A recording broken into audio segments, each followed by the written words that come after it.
Hello to all.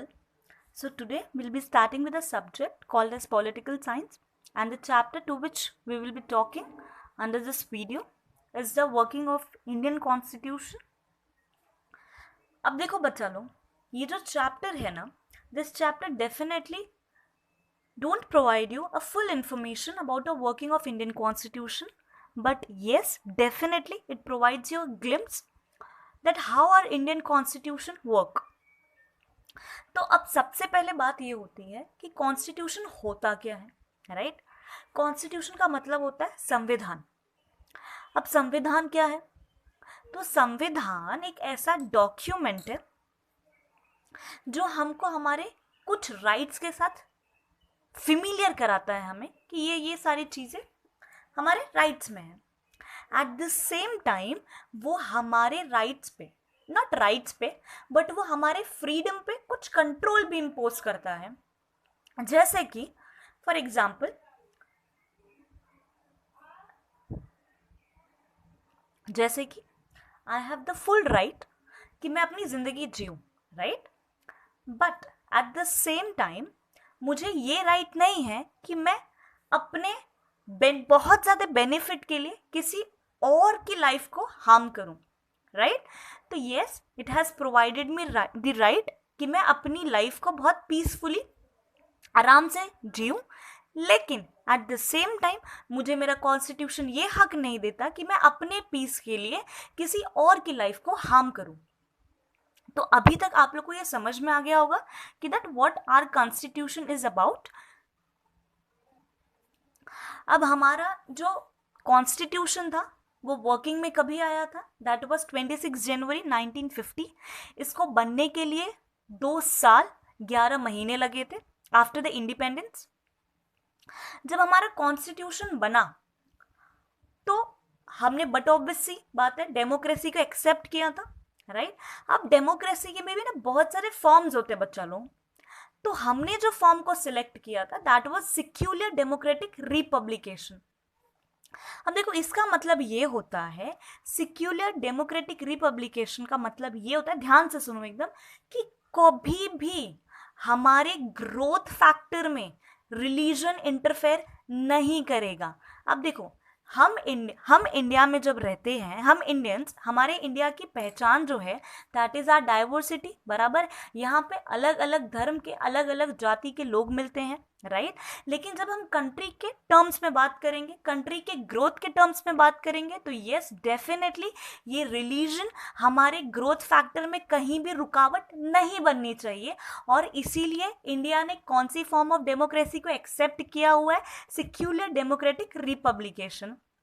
I hope आप लोग को अब तक समझ में आ गया होगा कि सेक्युलर डेमोक्रेटिक रिपब्लिकेशन का मतलब क्या था।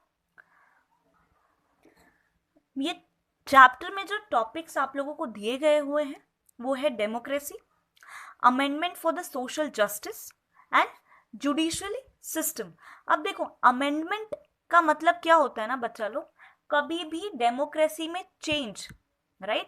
किसी भी आर्टिकल में चेंज लाने के लिए जब हम कोई स्टेप लेते हैं तो उसको हम लोग क्या बोलते हैं? अमेंडमेंट बोलते हैं, ठीक है? अब इस वीडियो में जो हम बात करेंगे डेमोक्रेसी के बारे में। अब देखो, डेमोक्रेसी क्या है, और I would say Indian democracy क्या है। तो इंडियन डेमोक्रेसी है ना बच्चा लोग, किस पे चलती है? रिप्रेजेंटेटिव्स पे चलती है। अब ये रिप्रेजेंटेटिव्स क्या होते हैं? अब देखो, ये रिप्रेजेंटेटिव्स क्या होते हैं पता है? देखो, हम सबके एरिया में ना नगर सेवक होते हैं, राइट? तो ये नगर सेवक कौन होते हैं? ये नगर सेवक हमारे रिप्रेजेंटेटिव होते हैं। जैसे कि हमारे यहाँ पे जब इलेक्शंस होते हैं तो हमको 10-12 नाम दे दिए जाते हैं और हम किसी एक को चुनकर आते हैं, और फिर वो जो जिसको सबसे ज़्यादा वोट मिलते हैं वो क्या बन जाता है? वो हमारा रिप्रेजेंटेटिव बन जाता है, बराबर है? मतलब वो इंसान एक कोऑर्डिनेटर बन गया, किसके बीच में? हमारे और गवर्नमेंट के बीच में। हमारी जो भी ज़रूरतें, हमें जो चेंजेस चाहिए हमारे एरिया में, वो गवर्नमेंट्स तक कैसे पहुंचेगी? उस रिप्रेजेंटेटिव के थ्रू पहुंचेगी। तो हमारा इंडिया में रिप्रेजेंटेटिव सिर्फ स्ट्रक्चरली नहीं होता है, स्ट्रक्चरली मेरे कहने का मतलब है इन द रिटर्न फॉर्म, इसे हम प्रैक्टिकली भी प्रैक्टिस करते हैं। तो हमारी जो इंडिया की जो डेमोक्रेसी है उसको हमने 3 पार्ट में कैटेगराइज कर दिया है। सबसे पहला जो है जिसको हम लोग बोलते हैं, तो इंडिया में जो रिप्रेजेंटेटिव्स और आई वुड से हमारी डेमोक्रेसी को जो हमने बाइफरकेट किया हुआ है, एक हमारे पास होता है पार्लियामेंट। अच्छा, पार्लियामेंट वाला जो होता है दैट इज सेंट्रल लेवल पे, बराबर है।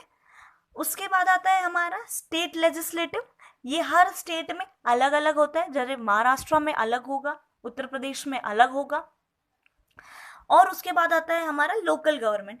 याद रखना, लोकल गवर्नमेंट स्टेट गवर्नमेंट के अंडर वर्क करती है, ठीक है। आई रिपीट, जो हमारी लोकल गवर्नमेंट होती है वो हमारे स्टेट गवर्नमेंट के अंदर वर्क करती है।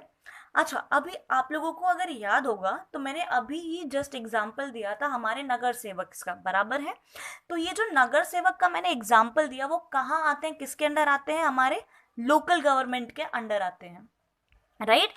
तो लोकल गवर्नमेंट के अंदर जो हमारे नगर सेवक आते हैं वो हमारे डिमांड्स को कहाँ लेके जाते हैं।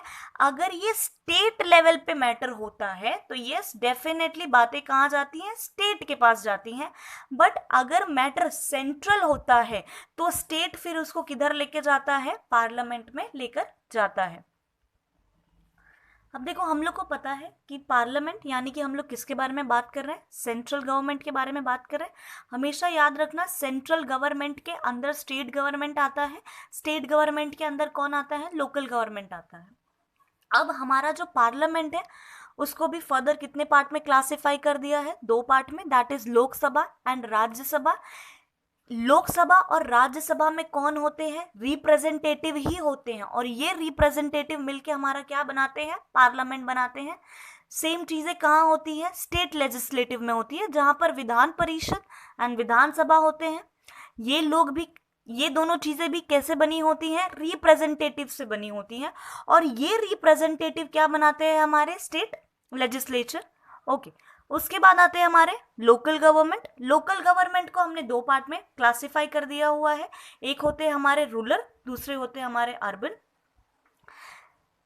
रूरल में जो हेड होता है उनको हम जिला, रूरल में जो ऐड होता है उनको हम क्या बोलते हैं, जिला परिषद।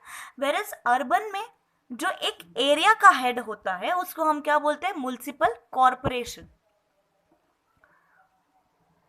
Now this are the few liberty given by the Indian Constitution.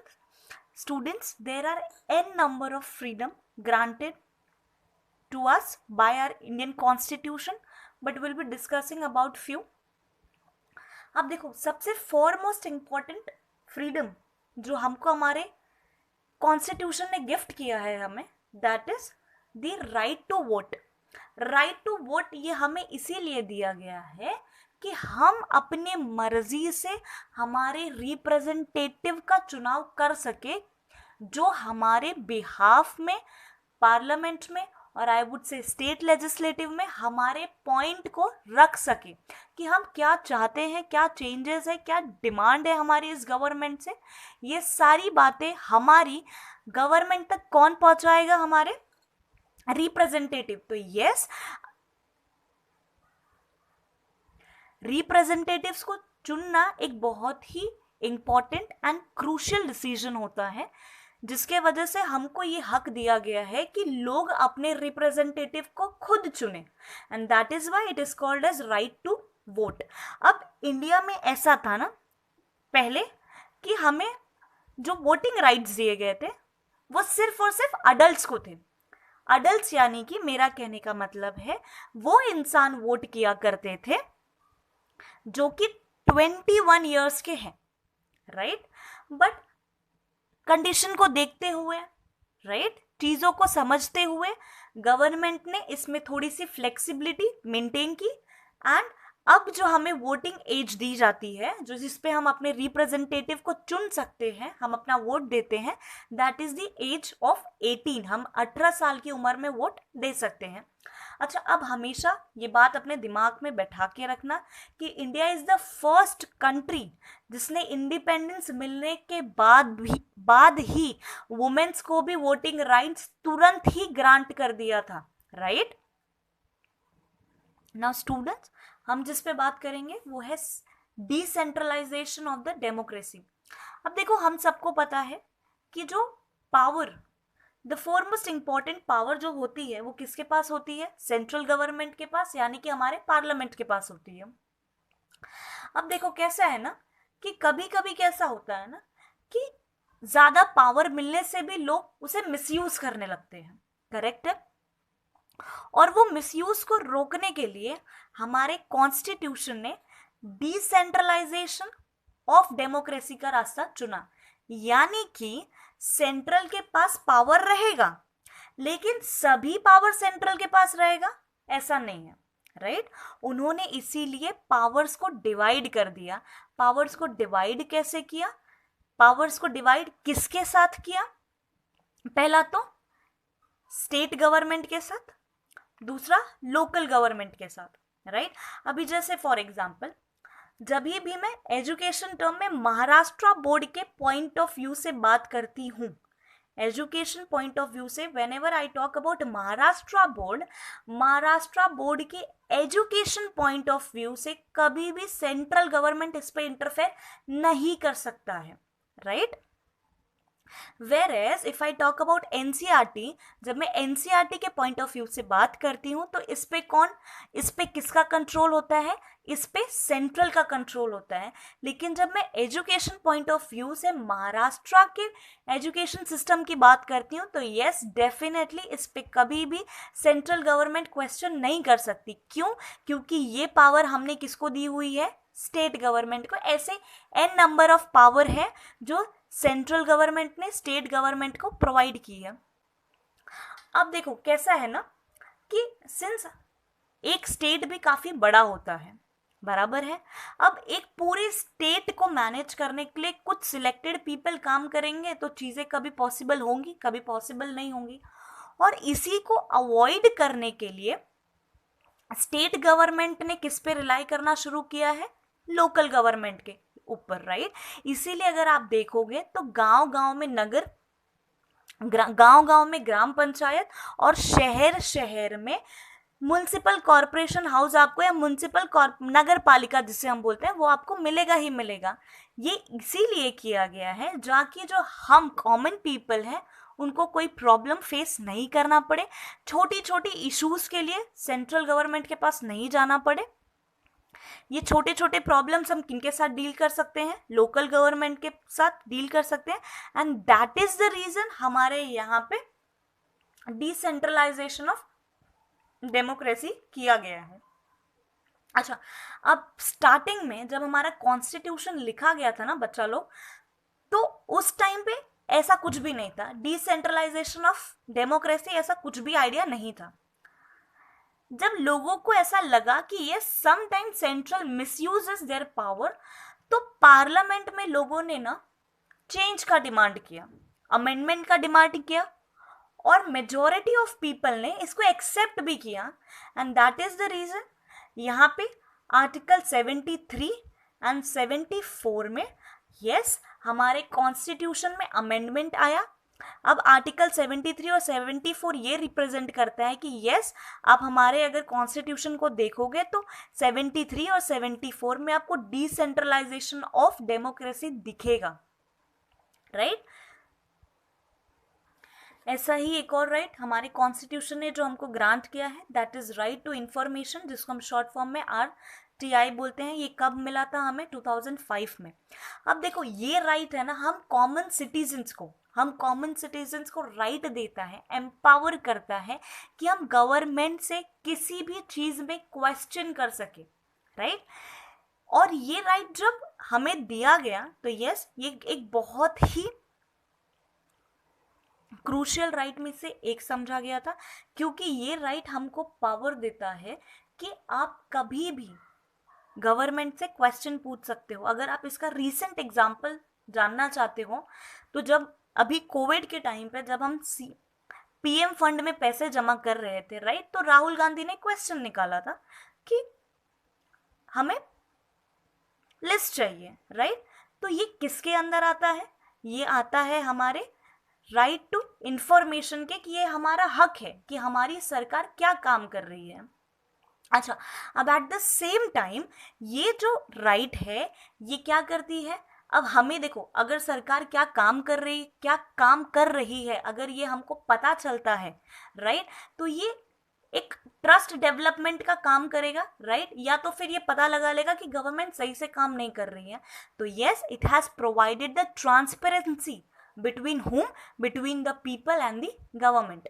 तो इस राइट ने हमको ये पावर दिया है कि हम पता लगा सके कि जो हमारी गवर्नमेंट है वो सही तरीके से काम कर रही है या नहीं कर रही है।